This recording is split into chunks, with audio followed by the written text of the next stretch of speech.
Yes. Please. Thank you. First of all, thanks very much for the invitation. It's a great pleasure for me to be here, especially at the Schrödinger Institute in the Boltzmann-Gasse, where in one phrase are united two of my most favorite physicists of all times. But to speak about the topic, I've been asked to say a few things about the interpretation of probability, and I will do that. But I decided to put it all in a more historical context so that you can see how these different interpretations developed, or how the struggle about the interpretation of probability developed over the centuries. My first slide has some open doors, I guess. It's a couple of remarks that have already also been made by the introducers, which is to say that probability is a very widespread concept ranging from the most fundamental of our physical theories of the universe to everyday lives where you might have some uncertainty about future events, medical operations, or merely of whether you will be at a particular party later tonight. And so I raised a couple of examples, some from fundamental physics about the decay of fundamental particles, from statistical physics, where you talk about the velocities of molecules, for example. It could be about meteorology, about the weather tomorrow, or election polls. This particular example about the probability of the upcoming midterm elections in the States mentions a ridiculously high accurate number, at least. But thank you. This is actually something I took from the website 538.com, which is Nat Silver's predictions for upcoming elections. Who knows what the difference is between 85% or 84.8% and how he comes to this particular decimal, but there you see it. Probability is used in what seems to be a very precise sense, and it's rather unclear how this number comes about. But it's not only in cases like that people use probabilities. You might also find probability statements about historical events rather than future events. So what do we know about the Greek poet that wrote the Odyssey and the Iliad? Was he blind or not? According to some sources, he might be, some others it's not. So people form probabilities about things like that. And you might also have probabilities about not just events that could happen or not, but say whether certain theories are true or whether there's life after death, etc., etc., etc. So, to sum up, what I wanted to say is that probability is used over an enormous wide range of applications, and in that sense, I would not be afraid to argue that it's similar to notions like space, time, and causality, which are also used across the board from the most fundamental theories that we have in physics to our everyday lives. Even so, while the notions of space, time, and causality are probably as old as there is humanity, the notion of probability has only emerged relatively recently.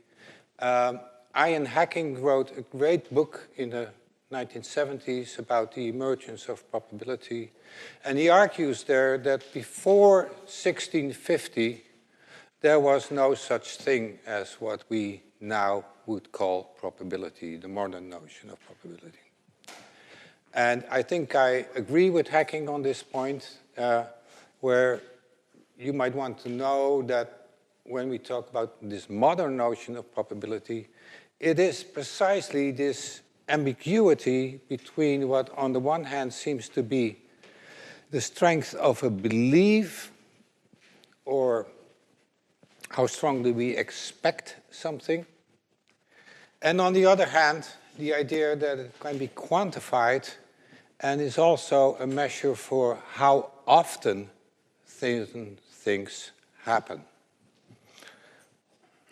And that tension goes right back to the end of the 17th century. So how did this modern notion of probability emerge, at least in Western Europe? Well, there's a famous source that has often been pointed at as being the source of the origin of probability theory, and that's the correspondence that took place between Pierre Fermat and Blaise Pascal in 1657, where they wrote each other about certain problems in gambling. And here is an example of such a problem as it was put in those days. The idea is there are two players who play a game of dice, and they play for money. There's a stake to win. And it's agreed that the first who will win 6 rounds of the game will win the stake. At a certain point in the game, the score is 5-3. That is to say, one player has won 5 rounds, the other has won 3. And for some reason, the game cannot be finished. So how should, at that point, the stake be divided? A simple open question. It's not a question about probabilities. It's a question about how money should be divided. And in precisely that form, this question first appeared in a collection by Fra Pacioli, written in the 15th century, about 150 years earlier. And over the intervening time, there have been about a dozen Italian mathematicians who shed their lights on this particular problem. And the funny thing is, they all disagree, they all came to different answers, and nobody could evaluate this problem in the way that we would do nowadays if you at least read into the problem.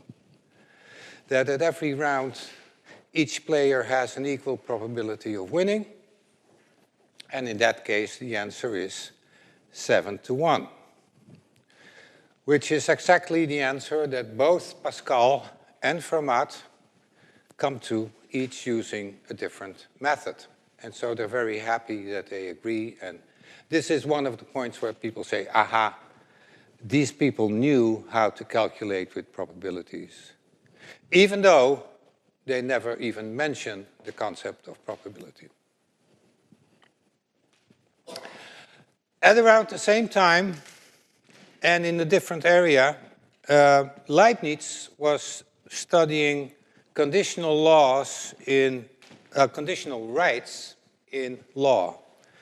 And what you have to imagine here, what is a conditional right? It's something like, say, if you have a crown prince who might have a future right to the throne, but only on certain conditions. If you want a more complicated example, if you think of the British monarchy and you know that Prince Harry and Meghan are now expecting a child, which would be the 6th in the line of the British crown, there is a certain possibility that that to-be-born infant might become the future monarch of the British, well, I'm not sure if they still call it an empire, of Britain, but only if certain conditions come to pass, and that's mainly the premature dying of all the other inherents to the throne. But that might happen, and so there's a possibility that that infant might become the next monarch or a future monarch. But it might also happen that the crown will fall to somebody else and then to his or her children, and Prince Harry and his successors will never inherit the crown at all.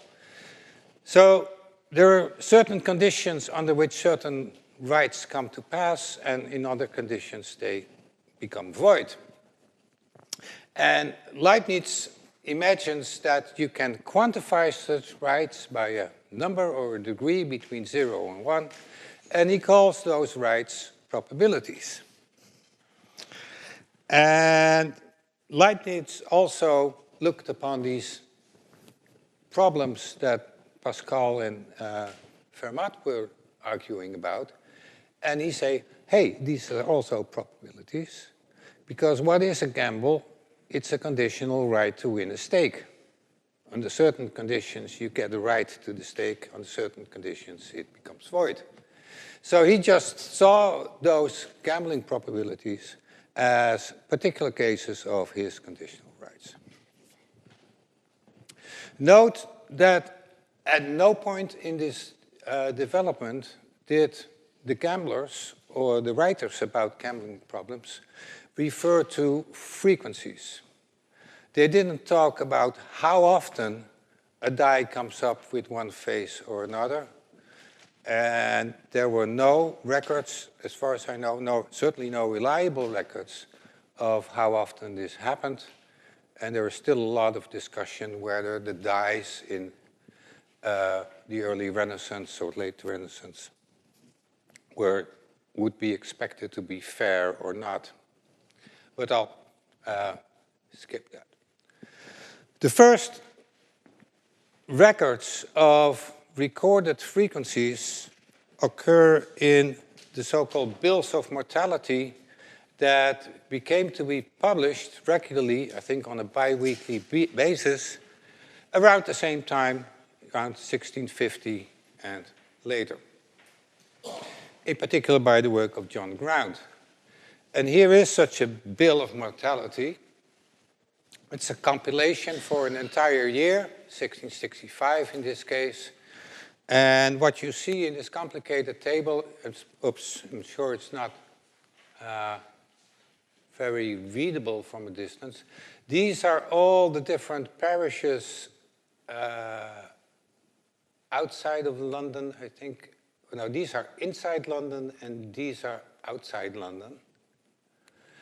And after they split out all the numbers of the deaths in the various parishes, here you see them for the diseases and casualties this year. And what is striking, of course, is that in the 17th century there was only a very primitive division or sense of what diseases are. You can still die of being frightened or die of grief or griping in the guts, whatever that is. Found dead in the fields. There's various causes of death. And of course, there's one number that stands out between all of them, and that's the plague. Nearly 70,000 people died of the plague in 1 year. And if you compare that, the table goes on, it didn't fit on the screen, but the previous year, there were only 70 people dying from the plague. So that was a 1,000-fold increase in 1 year.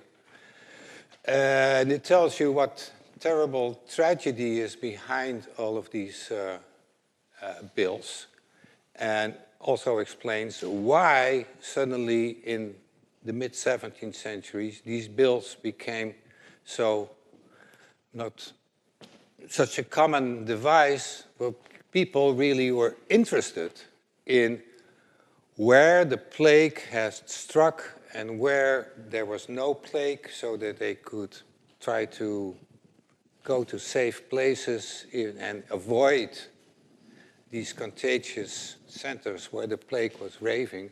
And that's why people took a great interest in reading the latest bills of mortality.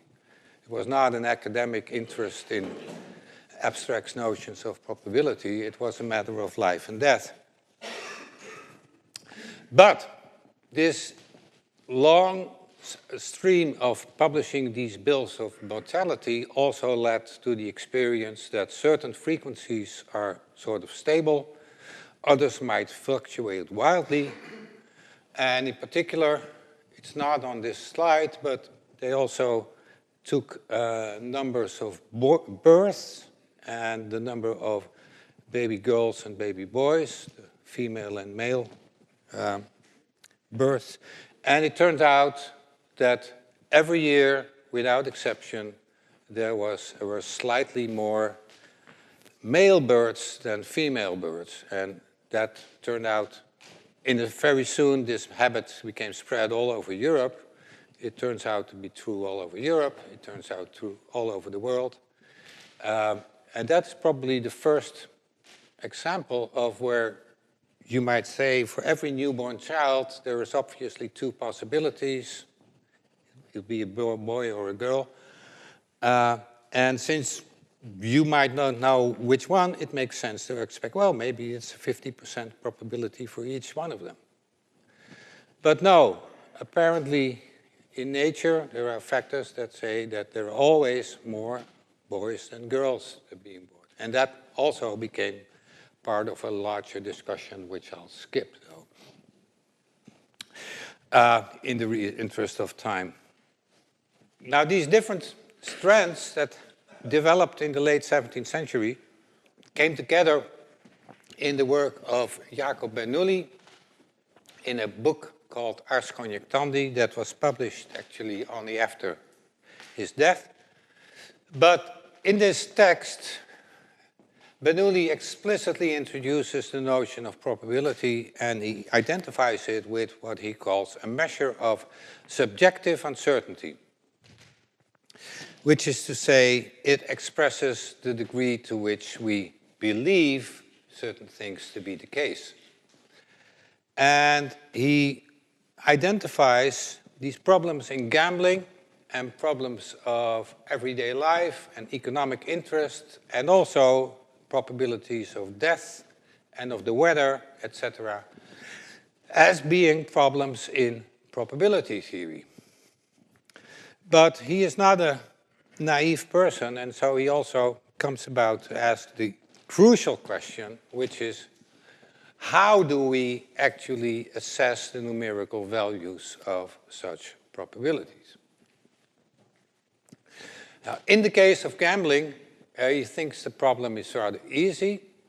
You can say, well, if you have no particular reason why one case should happen rather than the other, then those two cases are equally probable, which is something that helps you if you want to know the probability of throwing with a die or tossing a coin or drawing a card from a deck. And this kind of argument is known in the literature much later as the principle of insufficient reason, because you deduce the probabilities from a lack of reasons. But Bernoulli also asked himself, what is then the probability of dying from a particular disease like the plague? Well, this is a long quote from him, but I'll try and read it to you. To conjecture correctly about something, no more is needed than determining the number of possible cases and whether some of them occur more easily than others. Here, however, we meet our problem, since this only succeeds extremely rarely, except in games of chance, which have been deliberately designed such that the number of cases is fixed and all cases occur with equal ease. For example, a die obviously has as many cases as there are faces, and all of them are equally inclined, since due to its symmetry and uniform weight, there's no reason for one of them to turn up more easily than any other. But who will count how many diseases may afflict the human body and can cause our death? Or how much deadlier one disease, say the plague, is than another, say rabies? so that we could conjecture about future life or death? And who will count the innumerable changes to which the air is subject, so as to conjecture about the weather in a month or a year? Since these cases depend on completely hidden causes, it would be folly to proceed in this way. That is to say, the way of arguing from a lack of reasons. Yet, another way to obtain the desired exists. Because what we do not have a priori, we can obtain a posteriori. That is, we can repeat it, we can extract it from repeated observation of similar examples. Say, among the observed 300 men of the same age and complexion as Titius, 200 have died within 10 years, while the others survived. Then we may conclude with sufficient confidence that Titius also has twice as many cases for paying his death during the next 10 years than for crossing this border. Which is to say, if you have observed relative frequencies of how often things happen in previous cases, you might be able to extract a probability for the next case.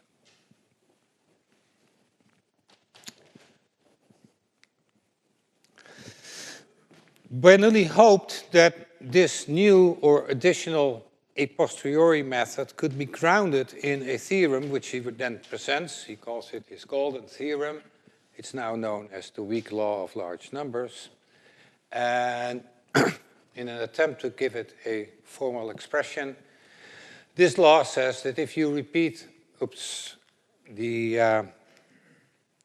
an experiment n times, and so you get a sequence of results in those experiments, and you calculate the relative frequency with which an event A happens in each of those repetitions.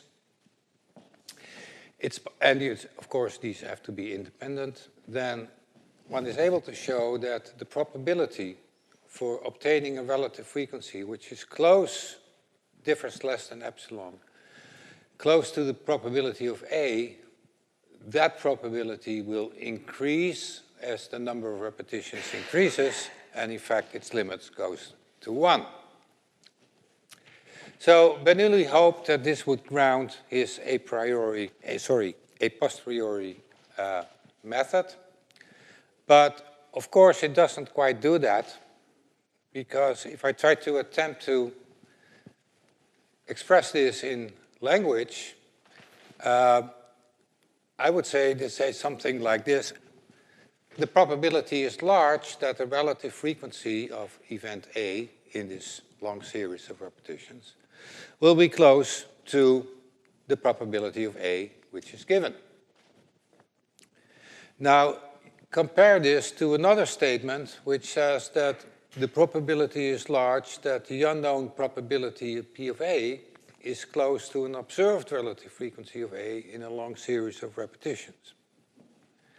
It might seem like a very similar statement, but of course it's not. It's crucially different, because this is a statement that attaches a probability to a relative frequency. This is a statement that attaches a probability to another probability. And those are two very different things. Now, this is something that the law of large numbers grounds, and this is something that Bernoulli needs to ground his a posteriori method, where he wants to infer from an observed relative frequency what an unknown probability is, namely the probability that Titius will die in 10 years. And since there is a gap between those two statements, Bernoulli couldn't do what he hoped in terms of what he proved. But his book ends almost exactly with his statement of the law of large numbers, and you know, he died, he didn't finish the manuscript, so he will never know what he thought further of this issue. In any case, the problem was noted in the early or mid-18th century, and Thomas Bayes also wrote about that very same problem, about how we could reason towards probabilities from observed relative frequencies. And he provided an alternative method to what Bernoulli had proposed. It makes use of what is now known as Bayes' theorem, which is actually just a very simple relationship for how to invert conditional probabilities. It holds for all events on which probabilities are defined.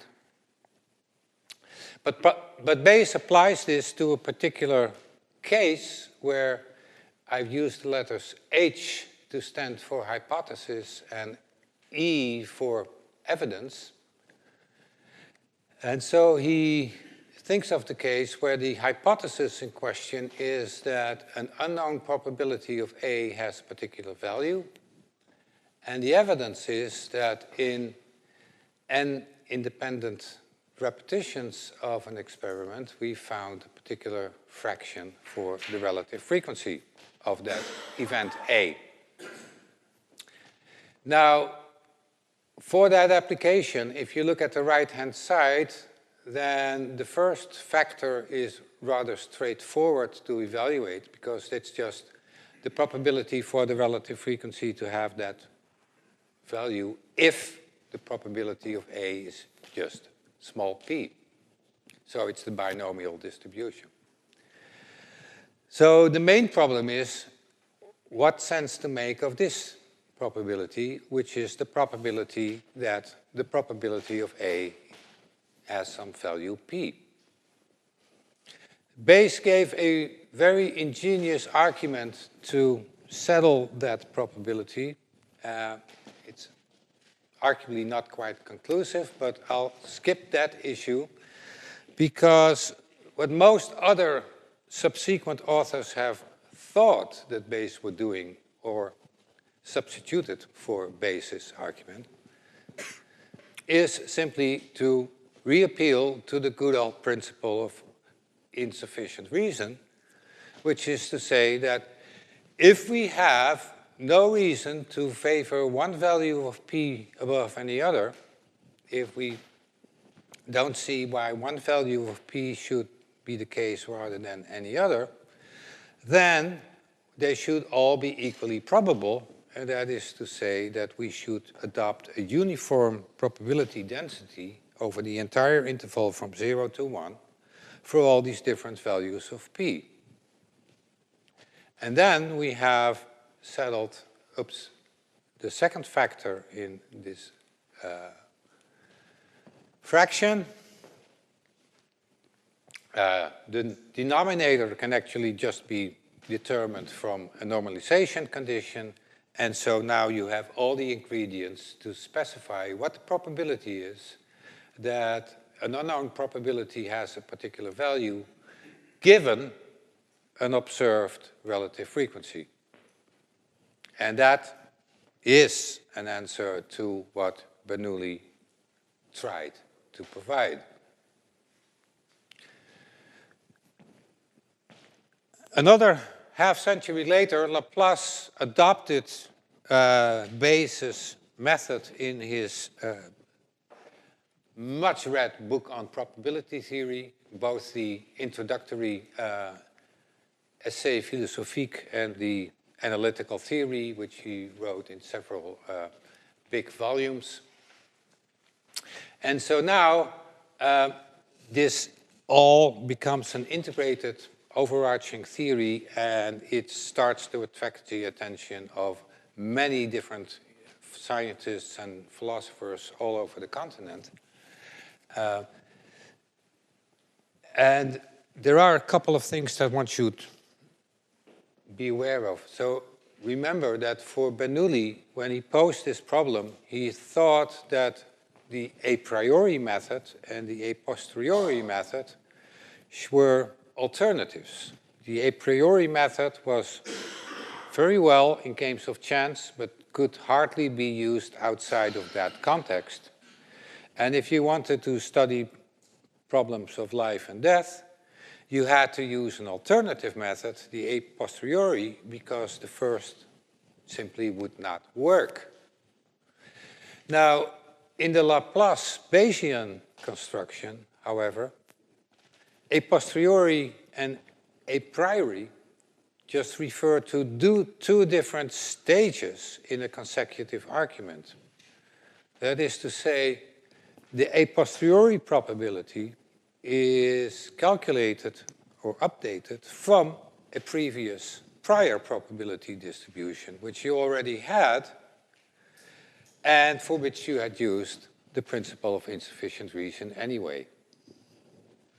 So in this construction, there are no alternatives, but only consecutive stages, and there is no escape, like Bernoulli hoped, from using that principle of insufficient reason. Now, Laplace, as Bayes himself, gave several applications of this approach, including calculations of the probability that the sun will rise tomorrow, which became scrutinized by later authors, and there's a lot I can say about the discussions of those issues, but I'll skip the details here for the moment.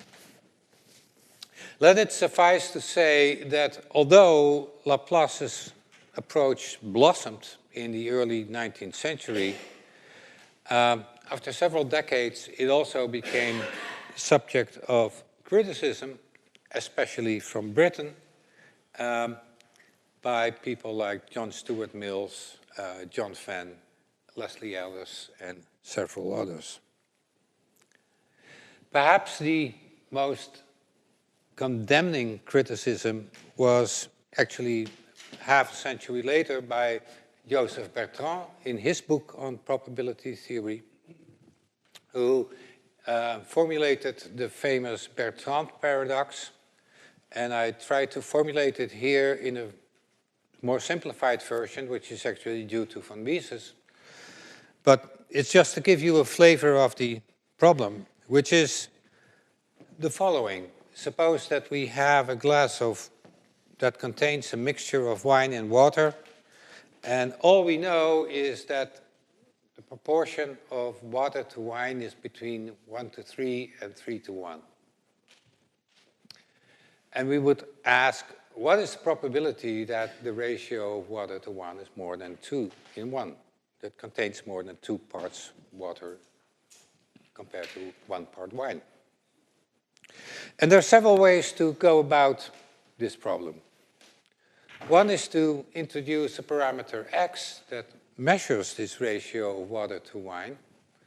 And since it's given that this ratio lies between these two bounds, but we know nothing further, we have no reason to regard one of those values as more probable than any other. So we adopt uniform distribution over all these values. And then the answer to this question is, what is the probability that x is larger than 2? Well, just integrate this constant probability density. The answer is 3/8. Everything seems to be just smooth. But there's another way. You can also use the parameter y, which gives you the proportion of wine to water, which is just the inverse of the previous one. Now, what do we know about y? Well, we also only know that it lies between 1/3 and 3, and nothing furthermore. So you could also adopt the uniform distribution over this parameter, and now answer the same question as before, which is that y is less than 1/2, and the result is 3/16. Different answers to exactly the same problem, which have just been formulated in different parametrizations. So what does this tell us? Well, it tells us, of course, that if a distribution is uniform in one parameter, then if you use a nonlinear transformation to reparameterize the problem, it's not going to be uniform in that new parameter, and vice versa. So there's no such thing as a uniform distribution which is invariant under nonlinear reparameterization. But if we want to say that we are ignorant, that we have no particular knowledge about several cases, then, well, if I'm ignorant about X, I'm also ignorant about Y, and vice versa. So states of ignorance are invariant under reparameterizations, as long as they're bijective. But uniform probability distributions are not. So this is a problem if you think that uniform probability distributions represent our ignorance, our state of having no particular reason to prefer one case above another. So it's really a problem for this principle of insufficient reason, which is shown to be almost inconsistent by this Bertrand paradox. So I think I started a little later, but I'm about halfway. Keynes wrote a survey of the situation in 1921, where he summarized and reviewed all the history of probability up to that moment. And he said that many candid persons, when confronted with the results of probability, feel a strong sense of the uncertainty of the logical basis on which it all seems to rest. It's difficult to find an intelligible account of the meaning of probability, or of how we are ever to determine the probability of any particular proposition. And yet, treatises on the subject profess to arrive at complicated results of the greatest precision and the most profound practical importance. So this is somewhat of a cry for clarification. And in the decades that followed after Keynes's book, which was a great influence on the later developments, people have been trying to provide clarifications of these kinds. And this was a field in which many flowers bloomed, so to say. We now have mainly something like 4 different interpretations of probability in the modern area.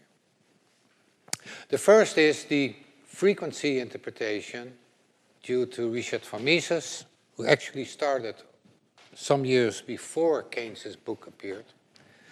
And in this frequency interpretation, which I think is the most straightforward and direct of all attempts, probability is only assigned to the outcomes of repeatable experiments. That might be throwing a die, an observation of the weather of a particular day, etc.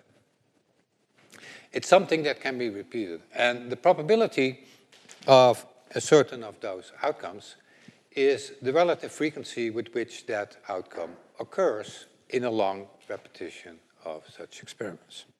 So on first sight, probability is just a form of counting, measuring how often things happen in a long sequence of repetitions.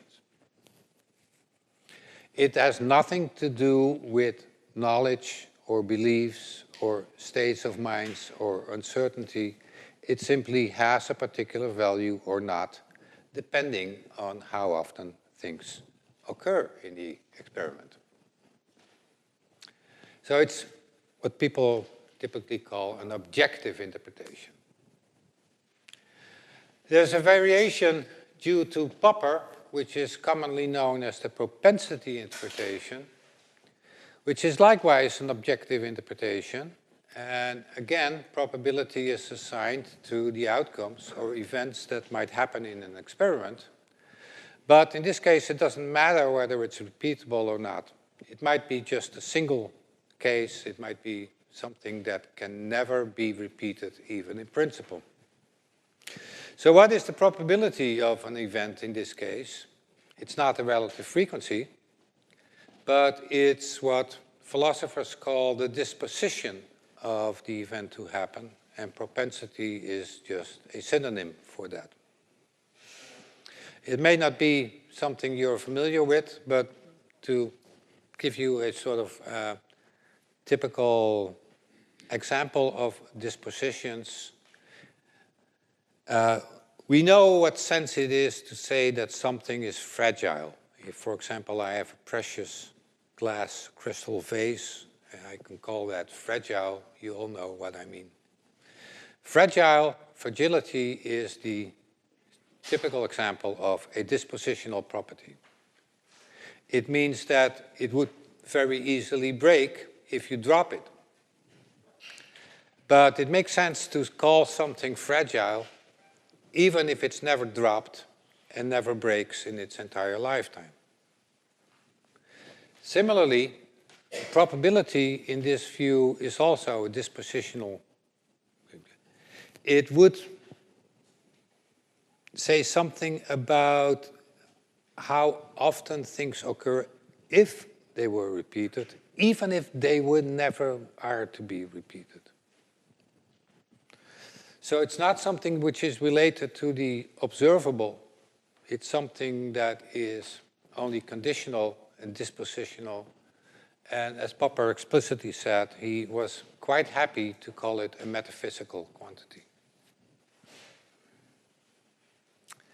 There are also two interpretations on the other side of the spectrum,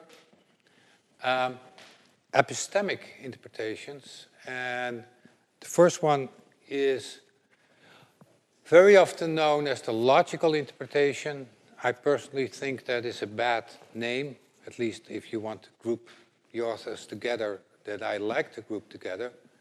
So I prefer to call them the neoclassical interpretation because it's actually very close to the classical interpretation that Laplace, Bernoulli, and all the others in the classical period adopted. Which is to say that probability is not just something you assign to experiments, or to outcomes, you assign them to arbitrary propositions. It's the credibility of a particular proposition, at least to a certain epistemic community who all share the same background information. I think this is more or less what Bernoulli tried to capture with his subjective uncertainty. So probability is epistemic here in the sense that it foremost characterizes a state of knowledge, an epistemic state in a particular community of rational people. And it's supposed to be unique in the sense that as a member of that community, you are either right or wrong if you propose a particular degree of probability.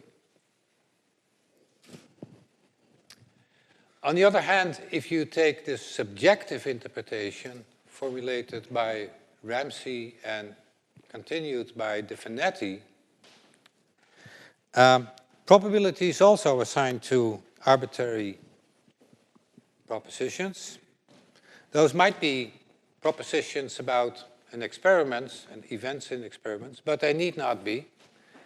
Another proposition could be the theory of relativity is true, or there's life after death, or my favorite football club will win the next match. Nothing repeatable about all of that, but it's something that I could be uncertain about. It's a proposition. And in its view, the probability of such a proposition expresses just the degree of belief that the person who makes that statement has in the proposition. But unlike the previous case, there's nothing like a unique degree of belief. this is a completely liberal viewpoint. If you say the probability that this particular football club will win the next match is 0.7, and I say no, it's 0.3, that doesn't mean that one of us is right and one of us is wrong. It just means that we have different beliefs. And we might come together and say, hey, let's make a bet. It doesn't make either of us irrational in any sense or be outsiders of an epistemic community, because it's very well possible that your probabilities are partly based on your own tastes and prejudices and chauvinism and whatever particular beliefs you might have.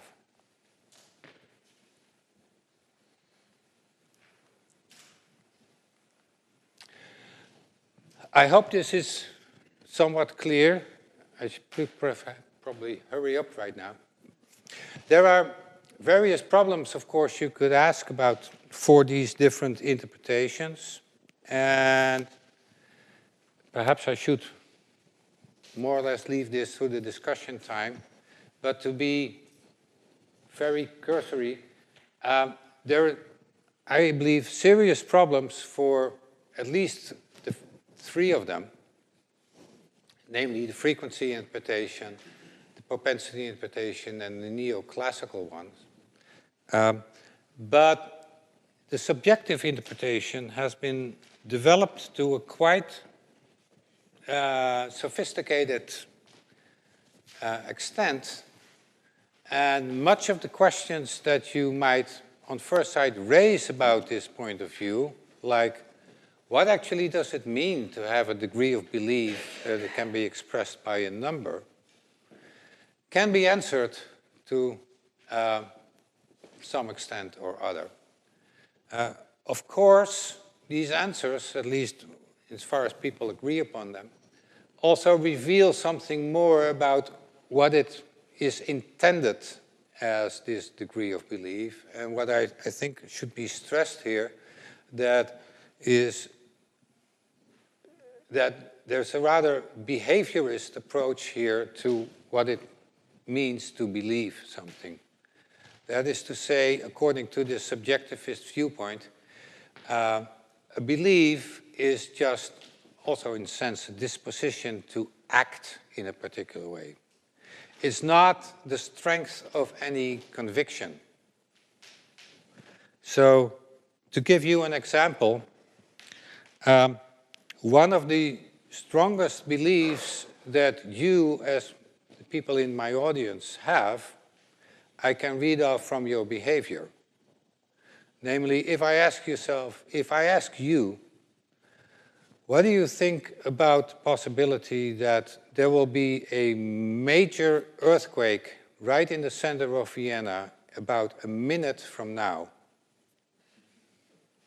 Well, if you would attach only the slightest degree of belief in the claim that there might be such an earthquake, you would not be sitting here any longer, because you're actually betting your life, considering all the masses of concrete and bricks that lie above us. From the very fact that you remain in your chair, I can tell that you assess a very small probability to such an earthquake. So this is certainly amongst some of your strongest beliefs at the moment. And yet I'm pretty sure that before I mentioned it, you were not even aware that you had that belief. So a strong belief does not at all mean that you are strongly convinced of the particular case. It's just something that is expressed in your actions. There are many other questions you could ask, but I think I should stop and leave some time for discussion. And so let me stop here and thank you for your attention.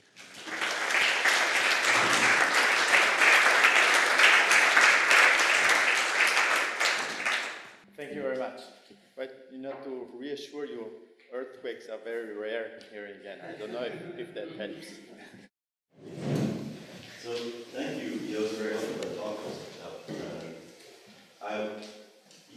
One thing you didn't mention, I'm surprised you didn't mention, are the Kolmogorov axioms. Are the what? The Kolmogorov axioms. Yeah. And so I have a two-part question. One is, do you think that they are intimately tied to probabilities in general, or perhaps to one but not some others interpretations?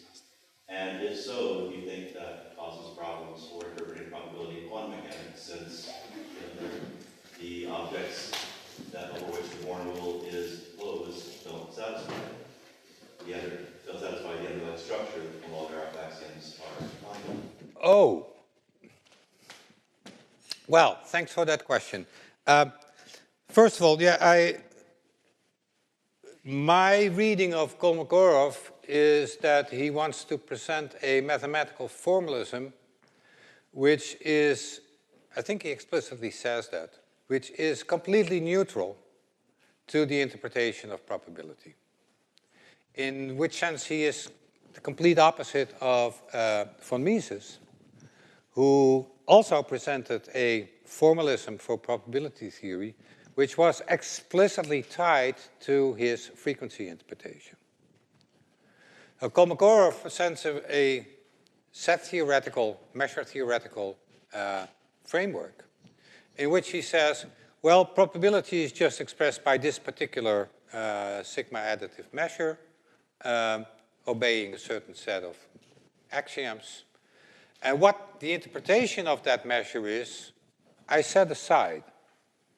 I think he has one paragraph on it and says there might be several interpretations.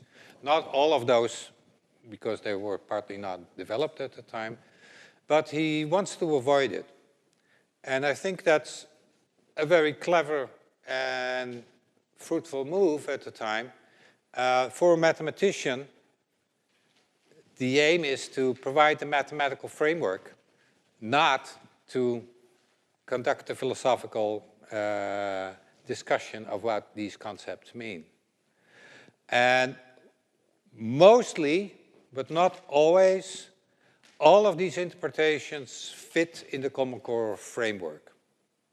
There are some exceptions, perhaps. So many people who adopt the logical or neoclassical interpretation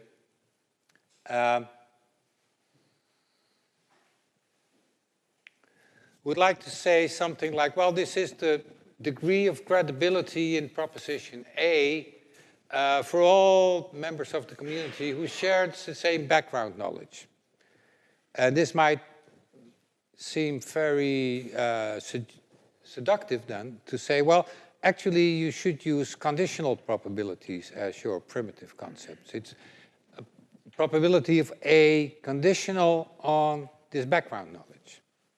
So some people use conditional probabilities as the primitive quantities and then use absolute probabilities as a defined concept. The usual Kolmogorovian approach is to use absolute probabilities as the primitive concepts and then define conditional probabilities in those terms. So these are small points in which people might use different frameworks, but I think the differences are tiny in the larger view of things. Now, with respect to quantum theory, yes, the Hilbert space framework provides a structure which is not Kolmogorovian in some sense, but the way people calculate probabilities in terms of the Born rule always do obey the Kolmogorovian axioms, as long as they're different outcomes that could arise in the same experiment. So you have to, of course, take into account that certain different observations might be incompatible in quantum mechanics. Please. Well, don't you regard Kolmogorov general theory, at least for finite and countable set, just as a way to avoid the Dutch book argument or the problems on the Dutch book. That's number one. But the comment let me make a comment on what you said. I thought the talk was very, very clear and illuminating for me. But since I'm on what you call the neoclassical interpretation, I would like to say that if you go to the objective interpretation, okay, as you say, how long you skip the slide on that, how long is long enough? Not only that, but what is a single event? If I throw 1,000 times the coin, and I say the probability that will be 500 times approximately, head and tails, then the probability then is assigned to a single event, which is throwing 1,000 times the coin. And if I did a frequency interpretation of probability, then I have to throw many, many times, 1,000 times the coin to give sense to that notion. So it seems to me that frequency interpretation really runs into contradiction, because in the end you have to make a judgment on A, how long is long enough, and B, what is a single event. If it's a judgment, then you are back to what you call the neoclassical interpretation.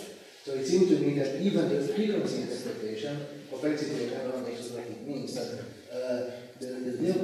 brings back to a so-called subjective interpretation, which is what I would call rational, neoclassical I would call rational objective Bayesian. Yes, you very competently summarized part of the debate that has been going on in literature. Yes, one of the crucial problems for the frequency interpretation is how long is long enough. You say you have to form a decision about this issue. Well, Mises himself took the approach that he identified long enough with an infinite sequence of repetitions. So that's certainly very, very long. But the problem with that is not that it's inconsistent. Not at all. The mathematical framework that Mises provides is consistent, and there's nothing contradictory about it. But the problem, as I see it with Mises' approach, is by taking these infinite limits, is that you have completely divorced probability theory from an alleged empirical basis. Exactly because if you throw a coin 1,000,000 times and it lands up heads every time, well, that's a big segment in a longer sequence. And in the infinite limit of that sequence, the probability of heads can still be 0. So whatever you observe in whatever long initial segment of a sequence gives you no indication whatsoever about what the final limit is going to be. And that's the problem. Yeah, but you see, the whole point is that if it did fall ahead 1,000,000 times, then it would be rational that to predict that it will fall ahead next time. If you go rational basis, I think if you do it in games of chance, then I think if I apply that method and you apply the agnostic method, then I will win more than you. I don't disagree with you, no. But that's a neoclassical or subjective interpretation. Can't one interpret the principle of insufficient reason as mathematical theorem, because it involves a notion, the reason to expect. It's something defined in terms of expectation, and of course the expectation of relative frequency is probability. So if there is no reason to expect in the sense of von Markov theory of expectations, then the probabilities are equal. And because then the expectations are identical. I didn't catch the beginning of your question. I think the principle of insufficient reason can be understood as a mathematical theorem if you formalize reason to expect in terms of expectation. Okay, yeah. Yes, but if it's a mathematical theorem, then it's also a truism, and it doesn't help you much anymore. Yes, there have been many. Reichenbach, for example, argues that way, that the principle of insufficient reason says only that, well, the probabilities are equal when they're equal, which is, of course, not very much help. And it's something that's true. But that, I think, is a very uncharitable reading of the idea.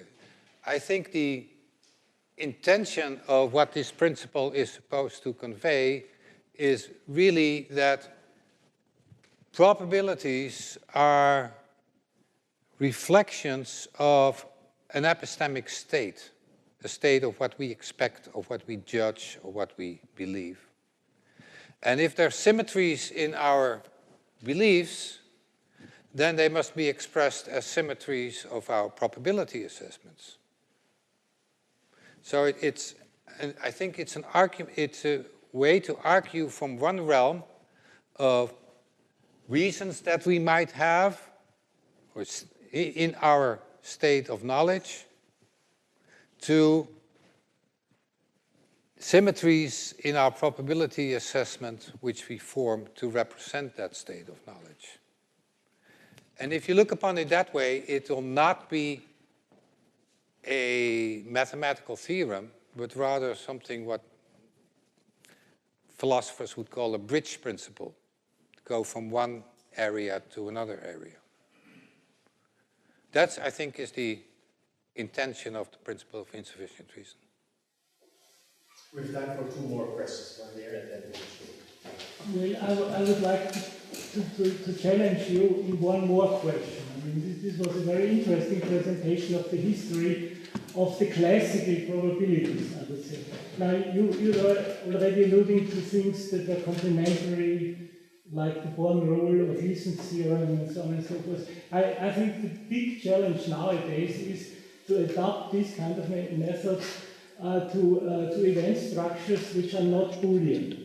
Because let's say Boole in 1860 said there are conditions of possible experience, and of course in the Bell inequalities they are violated.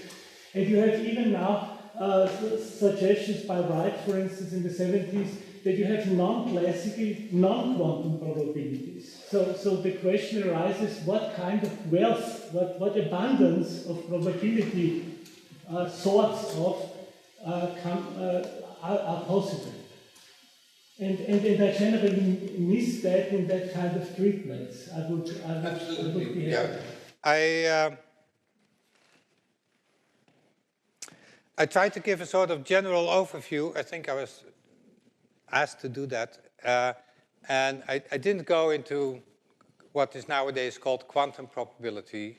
There's a lot of work being done indeed trying to extend classical probability theory into new realms and new, richer event structures that do not form a Boolean algebra. And there are several ways in which you could proceed in that direction. So it's a new and exciting topic, and I'm not trying to disparage or be or devaluative about that work by not mentioning it. However, as far as I can tell, first of all, it's peculiar to quantum theory. It's not something that can be applied to, say, the upcoming US elections or the weather tomorrow. It is particularly designed to deal with quantum events or outcomes of quantum experiments. So that's one thing. It's something that is not as general as the classical theory of probability. And secondly, yes, there is scope for quantum probability in quantum mechanics, but I am not one of those who say that we need to go that route. We can, if we like, stick to old-fashioned classical probability theory using the Kolmogorov axioms and have a different notion of physical states and whatever you like for the interpretation of quantum mechanics. Yes, there are Bell inequalities that you mentioned, but they also rely on certain notions of locality. And if you make the right further assumptions in your interpretation of quantum theory, you can always stick to classical Kolmogorov probabilities. But of course, there are alternative approaches, as you mentioned. So thanks for mentioning that. So please. I just want to give a practical comment to how long is long enough. And I always was a little bit skeptical about this argument that the frequencies approaches endangered because you can't say how long is long enough. Before, I learned that when a quantitative problem in processes, if you have a quasi-stationary process, which is not an absorbing barrier, the system may stay for practically forever before it, at true infinity, would go to the absorbing barrier, which may be far apart. So I tried to explain it to the students when I gave a lecture, and what they said is, you have to go to infinity, but 1 second before infinity, you will still stay in the quasi-stationary state. And they were pleased. But then I said, you have to take into account also that the last second is also infinity. Yeah. When you go to infinity, you just break all barriers of finite processes. So you say you stay for practical purposes, you always stay. So long enough will always be too short, because there is only one absorbing barrier and the process has to go. But it goes there in a kind of projection to infinity which is not excessive. Well, I don't think I'm glad your students were pleased. I'm not quite sure I understand what you mean by 1 second before infinity, but Maybe this can be clarified. anyway, yeah. So let's take Jos Uffink. Okay.